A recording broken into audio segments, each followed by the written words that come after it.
Տիկին Ջուլհակյան, ինչպես ես ծանոթացա ձեր կենսագրությանը, մասնավորապես այս ազգային ժողովում ձեր ընդգրկված եք եղել պետաիրավական հարցերի մշտական հանձնաժողովում, այնուհետև 2022 թվականից հանդիսացել եք նույն հանձնաժողովի նախագահի տեղակալ,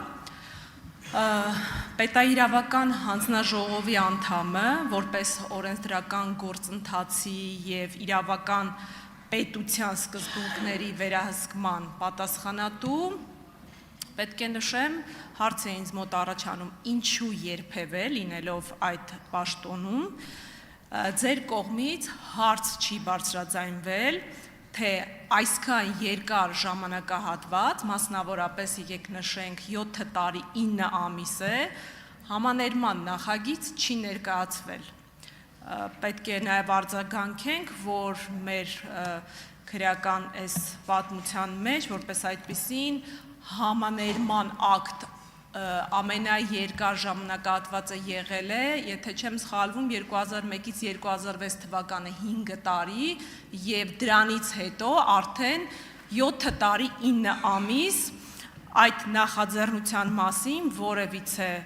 բարձրաձայնում չի արվել և կարծում եմ, որ խոսքը պարզապես հերթական նախագծի, օրենսդրական նախագծի մասին չէ, այլ այնպիսի ինստիտուտի, որը անմիջականորեն առնչվում է մարդկանց ազատության և քրեական քաղաքականությանը։ Շնորհակալ եմ։ Շնորհակալ եմ Տիկին Գասպարյան, այս թեմային բազմիցս անդրադարձ է եղել, արդյոք համաներման մասին օրենք նոր մեզ պետք է թե ոչ, մեր քաղաքականությունը այն է, որ համաներման ճանապարհով մենք չպետք է գնանք, այլ կոնկրետ դեպքերում մենք պետք է քննարկենք վաղակետ ազատման հարցեր և այդ ճանապարհով մենք գնացել ենք, համապատասխան օրենսդրական փոփոխություններ ընդունել ենք, եթե չեմ սխալվում այս տարվա սկզբում կամ գուցե նախորդ տարվա վերջում, բայց համաներումը մեզ համար դա ընդունելի ճանապարհ չէ, որովհետև կարծում ենք, որ յուրաքանչյուր կոնկրետ դեպքում յուրահատուկ մոտեցում է պետք։ Շնորհակալություն։ Արձագանք։ Շնորհակալ եմ, Տիկին Ջուլհակյան, այո, ես հարցս հենց ձևակերպել էի ծանոթ լինելով ձեր կողմից նշված քաղաքականությանը, քանի որ մինչ այս փորձը ցույց է տվել, որ վաղաժամկետ ազատման ինստիտուտը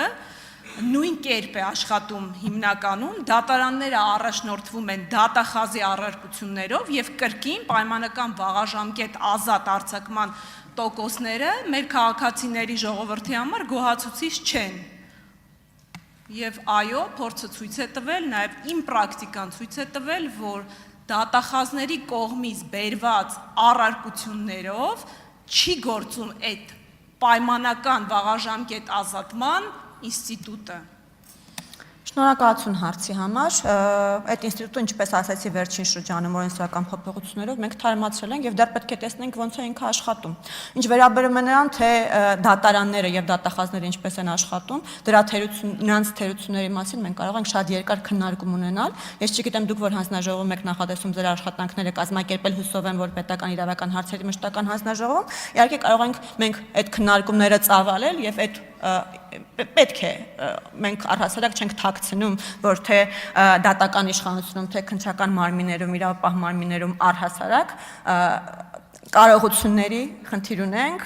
և շատ դեպքերում մենք տեսնում ենք, որ թե դատավորները, թե քննիչները, թե դատախազները աշխատում են իներցիայով, հին, այսպես ասած, ձևերով և իրենց կարողությունները պետք է բնականաբար այդ ուղղությամբ բարձրացման աշխատանքներ մեր պետք է տարվենք։ Քննարկումներ սիրով կկազմակերպենք Տիկին Գասպարյան և նաև այս հարցին կանդրադառնանք։ Շնորհակալություն։